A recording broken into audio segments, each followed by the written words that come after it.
The man who started a war and the son who pretended he was dead. Start with this. August 4th, 1964. The Gulf of Tonkin, Vietnam.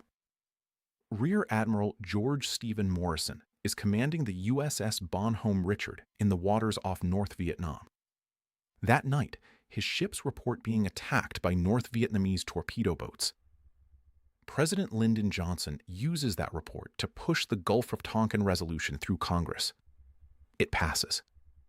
It gives the president unlimited authority to escalate military force in Vietnam without a formal declaration of war. Over the next decade, 58,000 Americans will die. Millions of Vietnamese will die. A generation will be torn apart. And the man whose ships fired the first shots, the man whose report started everything, is Jim Morrison's father. Now, here is the detail that changes everything. Years later, it was confirmed that the attack on August 4th almost certainly never happened. The ships reported what they thought they saw, in the dark and the fog and the confusion. But the attack that started the Vietnam War, the attack that George Morrison reported, may have been a ghost, a mistake, or something else entirely. Jim Morrison knew who his father was. He never said a word about it publicly, not once. And that silence, that deliberate, chosen silence, is the key to understanding everything Jim Morrison ever did. To understand what that silence cost him, you have to go back much further. Jim Morrison was born on December 8th, 1943. His father was a Navy officer, which meant the family moved constantly. Florida, New Mexico, California, Virginia, back to California. Every time Jim found a friend, a school, a place that felt like home, they moved. His mother, Clara, later described Jim as a child who felt things more intensely than other children, who couldn't let go of things the way other children could, who would stand at the window of a new house in a new state and stare at the street outside for a long time before he spoke.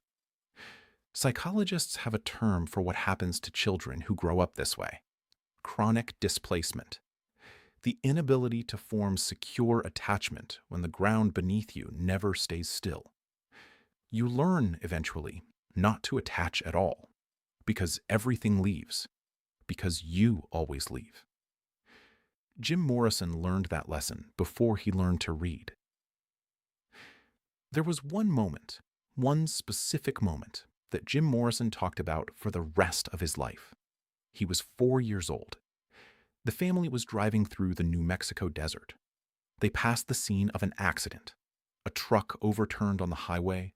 Pueblo workers scattered across the road, some of them injured, some of them not moving. Jim's father slowed the car. He looked. He kept driving. Jim Morrison, 4 years old, pressed his face against the car window and watched those people get smaller and smaller as the car drove away.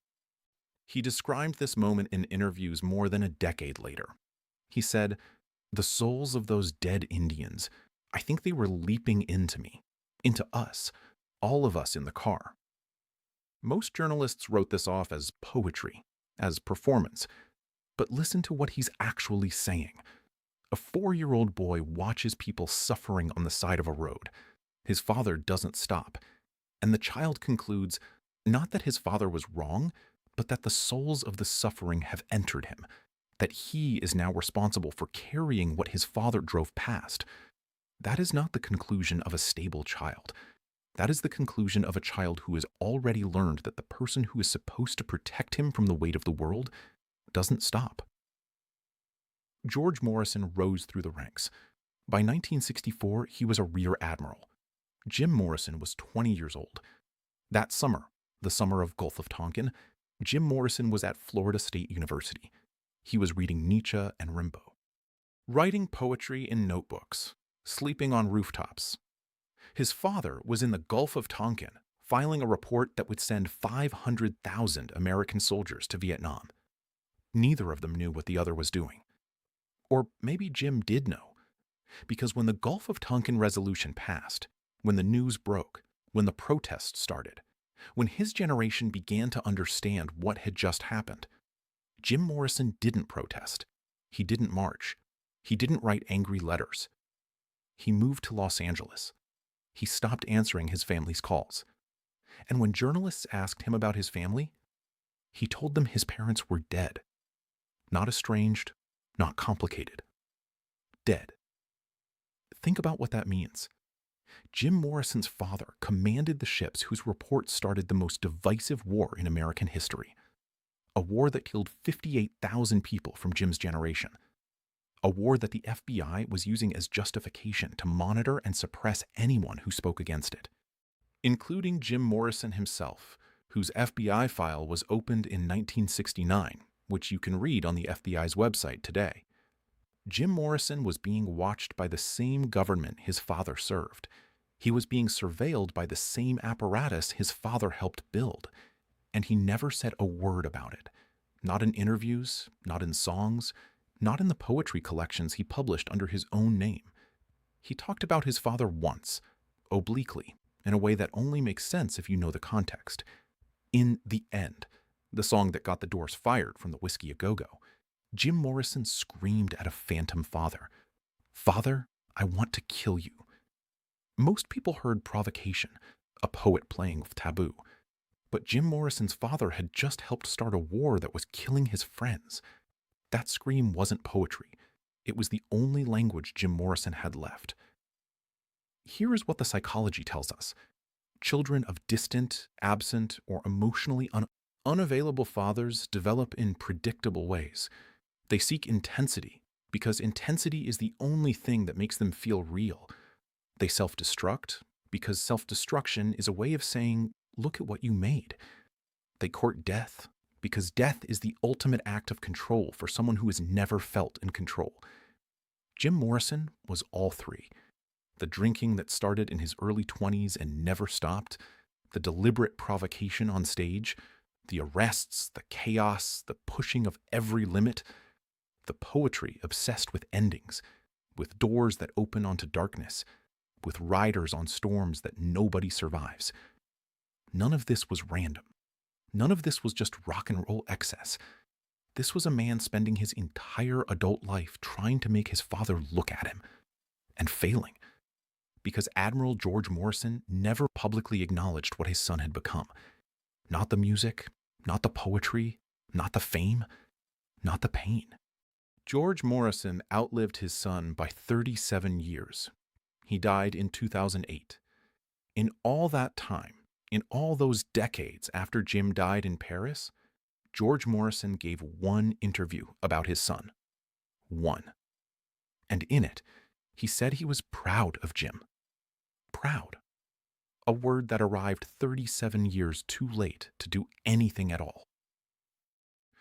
Jim Morrison moved to Paris in March 1971. He was trying, genuinely, to become something his father might have recognized. Not a rock star, not the Lizard King. A writer, a poet, a man with a quiet life and a notebook and time. He was 4 months away from dying in a bathtub in a city his father never visited. There is a photograph of Jim Morrison, taken 6 days before his death. He is standing on a Paris street. He looks nothing like the photographs you grew up seeing. Heavier, bearded, tired. But his eyes, in that last photograph, are the eyes of someone who has finally put something down. Something very heavy. Something he had been carrying since he was 4 years old. In a car driving through the New Mexico desert, watching people on the side of the road get smaller and smaller as his father kept driving. George Morrison commanded the ships at Gulf of Tonkin in 1964. Jim Morrison died in Paris in 1971. In the 7 years between those two events, Jim Morrison made 5 studio albums, performed for millions of people, was arrested, tried, convicted, monitored by the FBI, and destroyed himself in almost every way a person can be destroyed. And in all of that, in every interview, every performance, every poem, he never once named his father, never once connected the dots in public. The silence was the statement. The man who screamed everything on every stage chose silence for the one thing that actually mattered. That's not repression. That's protection. The question is, who was he protecting? His father or himself? I don't have a clean answer for you. I don't think there is one. What I have is this. A 4-year-old boy in a car in the New Mexico desert, pressing his face against the glass, watching something terrible get smaller in the distance. And a man, 27 years later, dying alone in a Paris apartment, still carrying whatever he picked up from that road. The souls of the suffering, he said. He took them with him, all the way to Paris. Tell me in the comments, do you think Jim Morrison's silence about his father was protection, or was it something else? I'll see you in the next one.